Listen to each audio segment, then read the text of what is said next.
Bapak jangan makan gaji buta, Pak. Oke, Pak. Kenapa Bapak diam aja?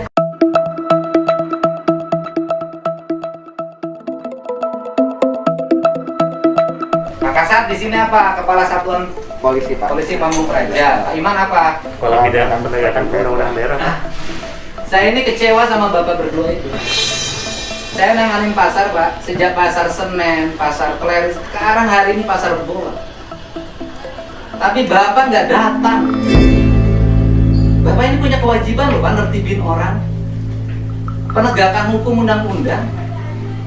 Saya ini apa? Saya nggak punya kewajiban apa-apa.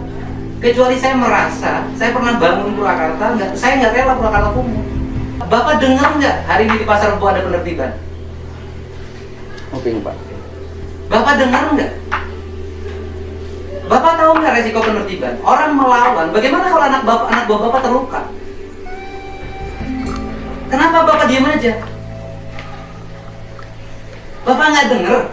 Bapak dengar nggak pasar Senen? Bapak dengar nggak pasar Pleret? Oke. Bapak dengar nggak pasar Rebo? Kenapa Bapak nggak mau datang?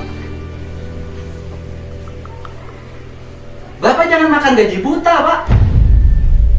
Tunjangan kinerja daerah saya ngerti, Pak. Orang bekerja dapat tunjangan. Bekerjanya apa tupoksi penegakan? Anda biarkan orang jual lapak 21 juta. Saya kan udah ngomong kepala BKB, saya bilang nggak bisa ngasih tunjangan pegawai begini. Di atas kertas hanya foto. Bapak Sabtu Minggu nggak pernah di Purwakarta, saya tahu. Car Free Day harusnya Bapak turun, Pak. Bapak harusnya malu. Beberapa kali saya posting di YouTube, harusnya Bapak malu. Saya sebenarnya ingin sekali saya posting, 2 kali. Orang ingat nggak pimpinannya para kabit yang bertanggung jawabnya? Malu, Pak, yang kerja cuma THL yang digaji 1,5 juta. Masa pejabat yang gajinya tinggi diam di kantor di ruangan? Yang lain malah bagi masker, Pak. Kan sekarang bukan waktunya itu. Kan harusnya fokus. Saya kan bantu tugas Satpol PP. Bapak saya tahu nggak, di pasar Senen berapa hari saya tidur? Seminggu loh, Pak. Saya di pasar Senen seminggu loh tidur, Pak. Bapak nggak tergerak hatinya sebagai aparatur negara, sebagai abdi negara. Pendidikan Bapak tinggi loh, Pak. Kan bekerja itu, kalau hanya administratif itu BKD administratif. Satpol PP itu bukan administratif loh, teknis, eksekusi di lapangan. Itu loh. Masa dari pagi, saya dari jam 6 loh, lewat ke kantor Bapak. Sampai sekarang hampir jam setengah 4. Masa Bapak nggak denger? Pekerjaan Bapak saya kerjain. Saya dibully oleh mahasiswa, Pak. Apa kewenangan ketua komisi 4? Tapi saya nggak ada urusan. Saya nggak penting orang bully. Yang penting orang bersih. Yang penting Purwakarta rapi. Assalamualaikum warahmatullahi wabarakatuh. Salam Om Swastiastu, Namo Buddhaya. Salam kebajikan dan salam sejahtera untuk kita semua. Pemirsa sekalian, ternyata ketegasan yang dimiliki oleh seorang Deddy Mulyadi yang adalah Gubernur Jawa Barat ini bukan saja baru dia perlihatkan sekarang kepada kita semua, tetapi ketegasan, keberanian yang ada di dalam diri seorang Deddy Mulyadi yang hari ini sudah menjadi gubernur di Jawa Barat itu memang sudah dari dulu kala. Hari-hari belakangan ini kita di media sosial dikejutkan dengan berbagai gebrakan-gebrakan baru yang ditunjukkan oleh gubernur Jawa Barat ini. Tetapi ternyata hal-hal serupa memang beliau sudah lakukan itu dari dulu. Sejak beliau masih menjadi bupati, sejak beliau masih menjadi anggota DPRD, dan sampai hari ini ketika beliau menjadi orang nomor 1 di Jawa Barat, maka semakin viral lah nama dari Kang Deddy Mulyadi ini. Keviralan yang ditunjukkan oleh seorang Deddy Mulyadi yang adalah gubernur Jawa Barat ini bukan karena hal-hal buruk, tetapi semua adalah nilai-nilai positif, gebrakan-gebrakan yang bersifat positif, pemikiran-pemikiran yang membangun, ketegasannya untuk membawa Jawa Barat menjadi lebih baik. Dan masih ada banyak hal yang selalu saja dilakukan oleh seorang Deddy Mulyadi ini. Satu hal yang saya suka dari Kang Deddy Mulyadi ini bahwa beliau memang benar-benar mau mewakafkan hidupnya, mau mewakafkan dirinya untuk masyarakat Jawa Barat. Memang banyak sekali masyarakat Indonesia yang merasa iri dengan kepemimpinan yang ditunjukkan oleh seorang gubernur Jawa Barat ini. Kita semua pastinya berharap agar semua pemimpin kita, entah itu dari gubernur, dari bupati, dari camat, dari desa, bisa mengikuti gebrakan-gebrakan ditunjukkan oleh Kang Deddy Mulyadi dalam membangun daerahnya. Jujur, kalau semua pemimpin punya mental kepemimpinan, punya karakter, punya mindset seperti Kang Deddy Mulyadi, saya sangat yakin dan percaya bahwa Indonesia ini pasti akan sejahtera. Tetapi apa yang terjadi? Seringkali kita menemukan pejabat-pejabat yang melakukan berbagai macam kasus, entah itu dari punglinya, entah itu dari mafianya, entah itu dari korupsinya, entah itu dari kasus-kasus pelecehan seksual dan lain sebagainya. Masih seringkali kita temukan di bangsa ini. Dalam cuplikan video tadi, kita melihat bagaimana tegasnya seorang Deddy Mulyadi yang adalah gubernur Jawa Barat ini. Artinya, walaupun beliau tegas, tetapi beliau sudah berbuat. Beliau menginginkan agar Purwakarta itu jauh lebih baik dari hari ini. Agar Purwakarta itu menjadi kota yang bersih. Dan masih ada banyak hal yang hari-hari belakangan ini selalu dipertontonkan dari apa yang dikerjakan oleh Kang Deddy Mulyadi selaku orang nomor 1 di Jawa Barat dalam membangun wilayahnya. Semoga saja cuplikan video ini bisa menginspirasi para pemimpin yang lain.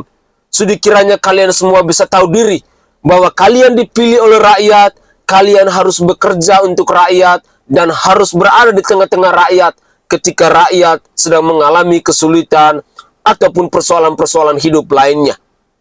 Semoga saja ada hal positif yang bisa kita kutip dari hal-hal yang ditunjukkan oleh Kang Deddy Mulyadi ini.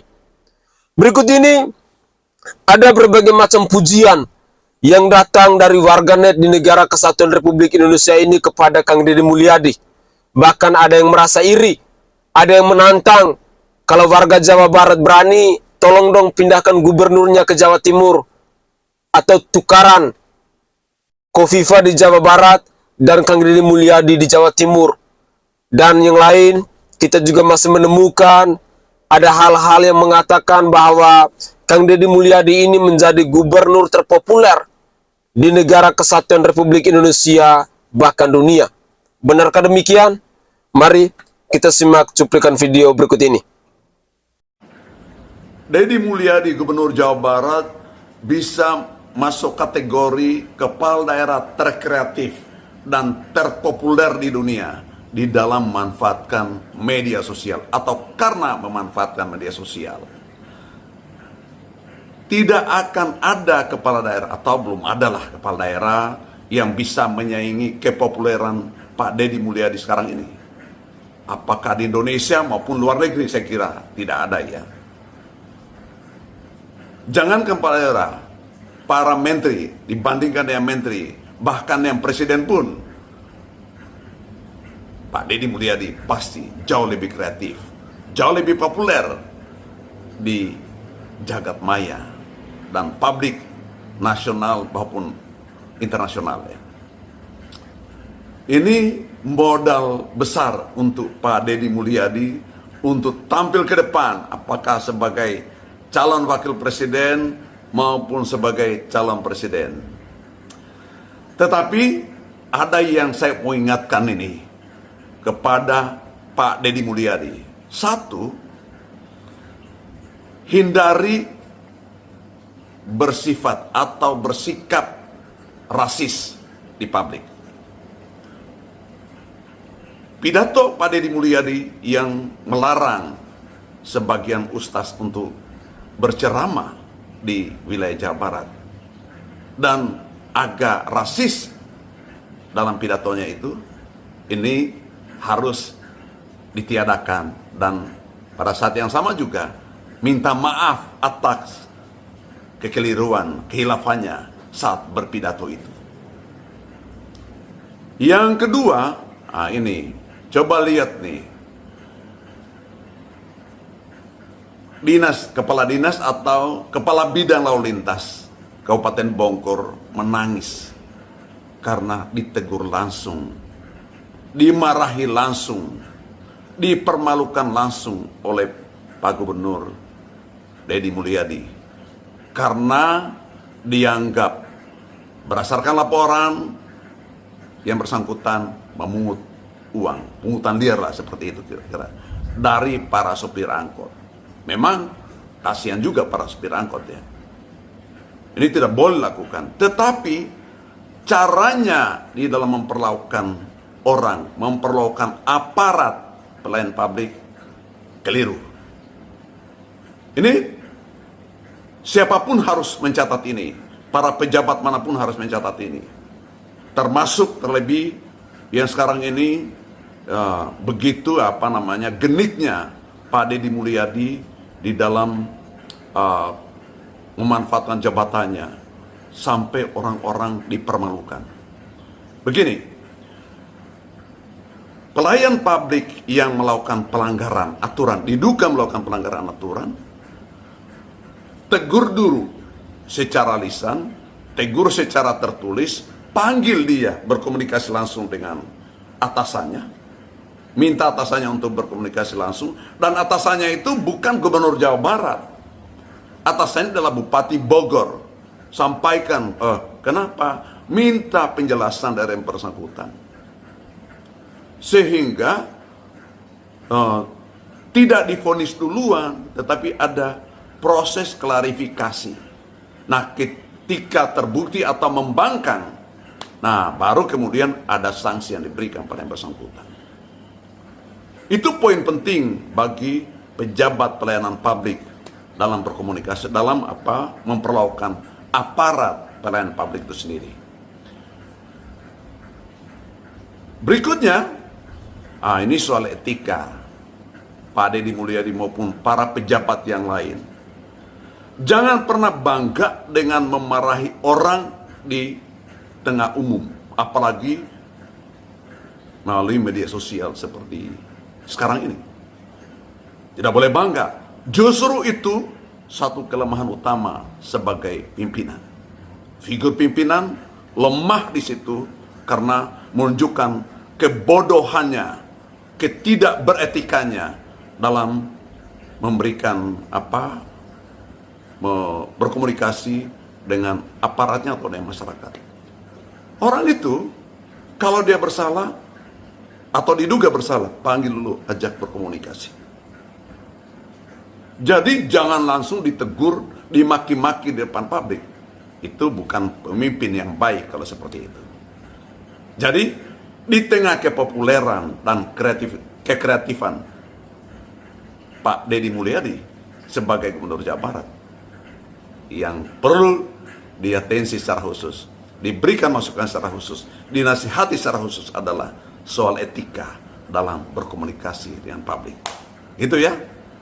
Jangan sampai juga ini cari sensasi terus gubernur ini. Orang yang cari sensasi terus.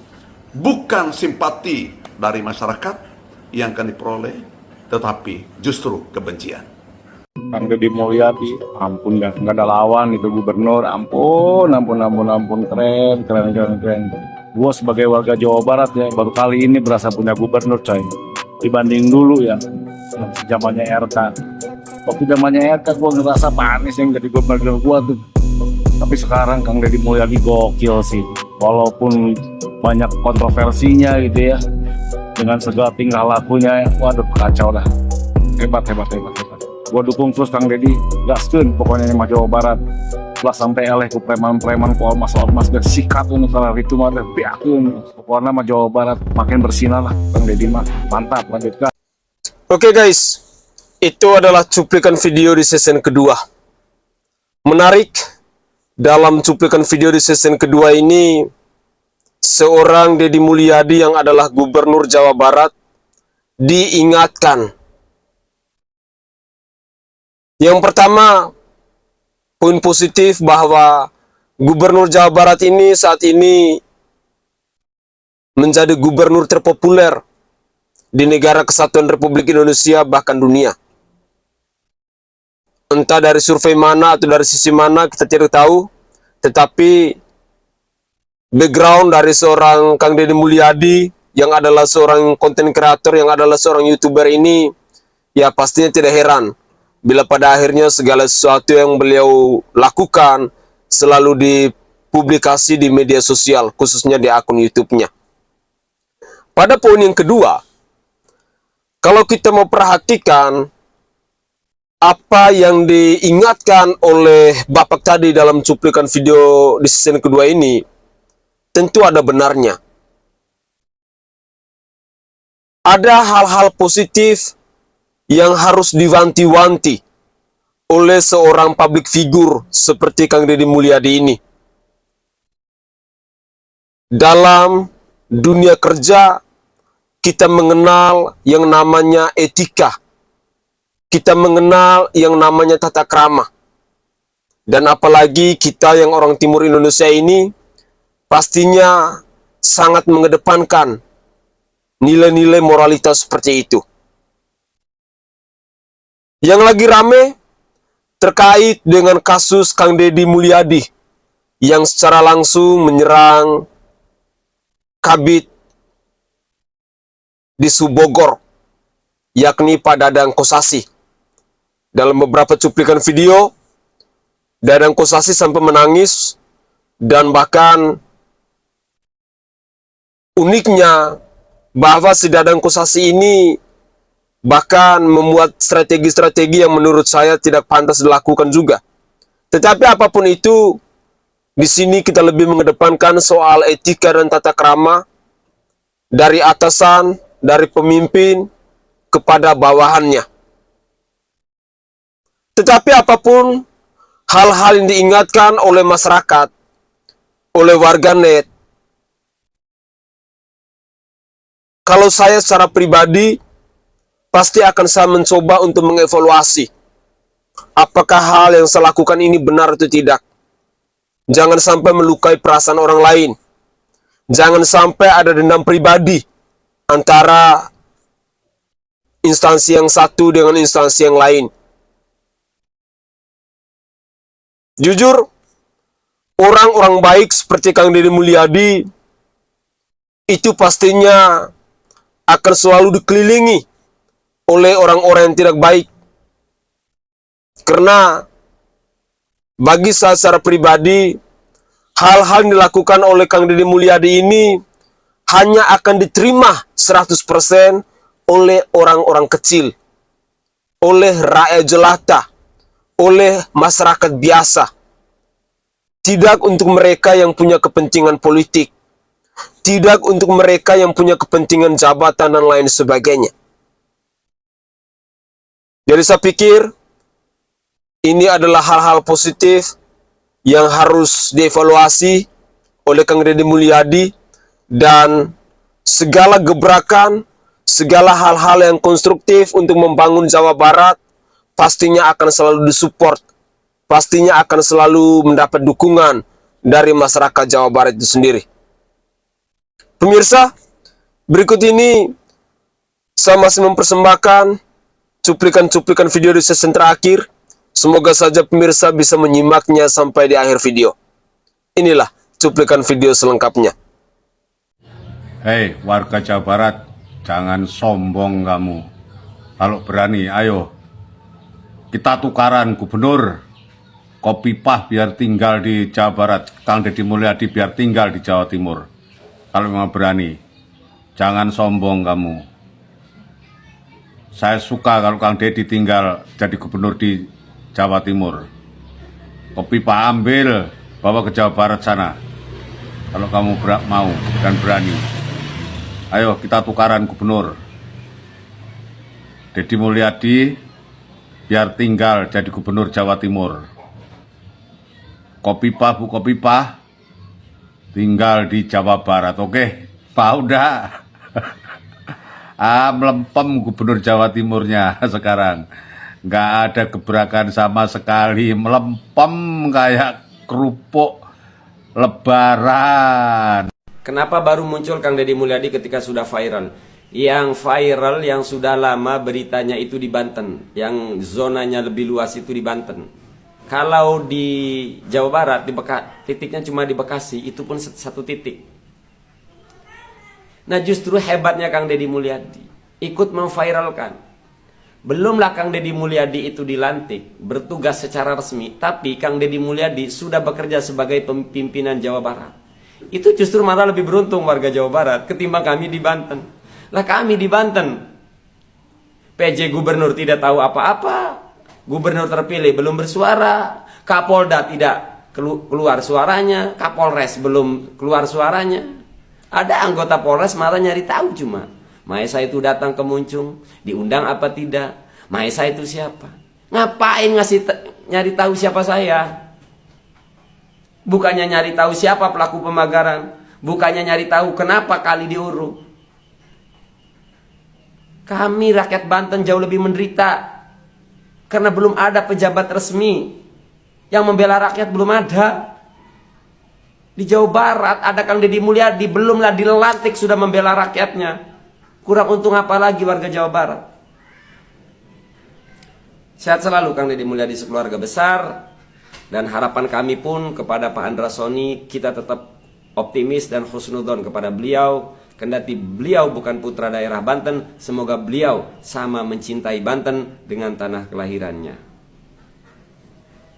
Ini kita baru selesai rapat dengan Menteri ATR, dengan Bu Wamen, membahas untuk penanganan banjir di seluruh Jawa Barat. Tetapi fokus hari ini adalah melakukan pelebaran normalisasi sungai di wilayah Bogor, Bekasi, ya kan? Bu, berapa lokasi yang akan dikeluarkan oleh pemerintah pusat untuk menormalisasi sungai di Kali Bekasi? Nah, nanti kan setelah itu stepnya kita terus ke sungai seluruh Jawa Barat. Ya, kami sebenarnya untuk di Bekasi ini ada sepanjang 33 km yang harus diselesaikan.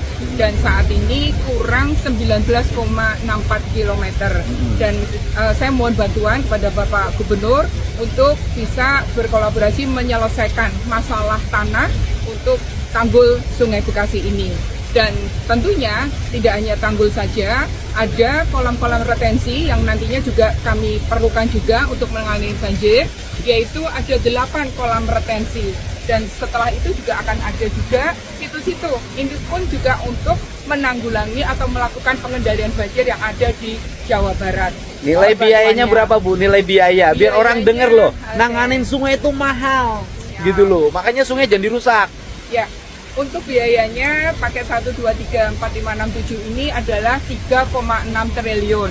Itu baru tanggulnya saja Bapak. Tanggulnya saja 3,6 triliun. Tahun ini? Tahun ya, bebas dulu Pak lahannya Pak. Iya udah kalau dibebasin tahun ini kita bebasin tahun ini. Ya, insya Allah nanti dengan MBIC Pak mungkin sampai tahun 2026. Nah kalau untuk kolam retensinya kami sedang melakukan FS-nya Pak. Nah mudah-mudahan FS-nya dalam waktu dekat segera kita selesaikan tahun 2026, insya Allah kita bisa lanjutkan dan pembangunan. Nah ini kita berada di mana Ibu Wamen? PU? Ini kita berada di kantor PU.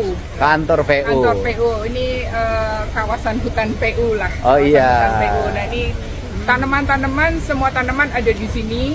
Dan kemudian juga binatang-binatang pun juga ada di sini. Kami juga melakukan pengolahan sampah, Bapak. Ada pengolahan sampah tersendiri, ada di sebelah ujung sana. Sehingga kita ini kawasannya adalah kawasan green, Bapak. Kawasan green, dan ini juga gedung kita tadi rapat itu juga statusnya adalah utama. Iya. Ya, dan ini mudah-mudahan bisa dicontoh oleh kementerian lembaga lain dalam melakukan penataan kawasan ini. Dan yang paling utama bukan hanya menanam pohon di areal kementerian, Betul. tetapi menyelamatkan pohon yang ada di hutan itu juga jauh lebih penting. Sangat penting Tidak sekali. membuat kebijakan-kebijakan pembangunan yang hanya sekedar kepentingan ekonomi, Siap. tapi merusak ekosistem, Ya, kemudian mendangkalkan sungai, menyempitkan sungai, menjadi banjir. siap. Terima kasih, Bu. Makasih, Saya Bapak. sudah diajak di kantor Ibu nih hari ini. Makasih, ya. Kita mau jalan lagi. Siap. Terima kasih, Bu. Bapak. Terima kasih. Silakan. Mudah-mudahan nggak banjir lagi ya. Oke guys, itu adalah cuplikan-cuplikan video yang bisa saya persembahkan ke hadapan pemirsa, khususnya pemirsa-pemirsa sekalian yang selama ini tetap setia bersama saya untuk mengikuti kontennya tentang Kang Deddy Mulyadi, Gubernur Jawa Barat yang semakin hari semakin dicintai oleh masyarakat Jawa Barat karena ada begitu banyak gebrakan perubahan dalam pembangunan dan juga ada berbagai macam kebijakan, keputusan yang selalu saja berpihak kepada orang-orang kecil. Pemimpin seperti ini harus kita rawat, harus kita jaga, dan saya berharap bahwa Kang Deddy Mulyadi jangan hanya mau mewakafkan hidupnya atau dirinya ke masyarakat Jawa Barat, tetapi berjuanglah untuk mewakafkan hidup Bapak untuk Indonesia. Karena Indonesia butuh pemimpin seperti Kang Deddy Mulyadi yang tegas, yang berani, yang kerjanya satset, yang setiap hari selalu membuat gebrakan-gebrakan baru. Dan yang paling saya suka bahwa sosok Kang Deddy Mulyadi ini selalu berada di tengah masyarakatnya, di tengah rakyatnya, ketika rakyatnya dalam kesulitan ataupun sedang mengalami persoalan-persoalan hidup lainnya. Contoh pemimpin seperti Kang Deddy Mulyadi ini pastinya akan menjadi inspirasi banyak orang. Karena hal-hal yang dilakukan oleh Kang Deddy Mulyadi tentunya akan membawa dampak positif untuk kemajuan di dalam sebuah wilayah maupun di bangsa ini. Kalau Indonesia minimal 50% sampai 60% pemimpinnya punya karakter dan jiwa kepemimpinan seperti Kang Deddy Mulyadi, maka saya secara pribadi sangat yakin dan percaya Indonesia emas itu tidak usah tunggu sampai tahun 2045. Dalam waktu 5-10 tahun Indonesia emas itu bisa menjadi kenyataan. Semoga saja cuplikan-cuplikan video yang saya persembahkan ke hadapan pemirsa bisa menambah informasi baru buat kita semua. Dan dari lubuk hati yang paling dalam, saya Sainai menyampaikan permohonan maaf yang sebesar-besarnya jika ada tutur kata atau buah pendapat dari saya yang tidak berkenan di hati para pemirsa sekalian. Saya Sainai dari Provinsi Nusa Tenggara Timur. Saatnya kita yang rakyat jelata harus berani untuk bersuara. Salam hormat, salam NKRI, dan salam Pancasila untuk kita semua.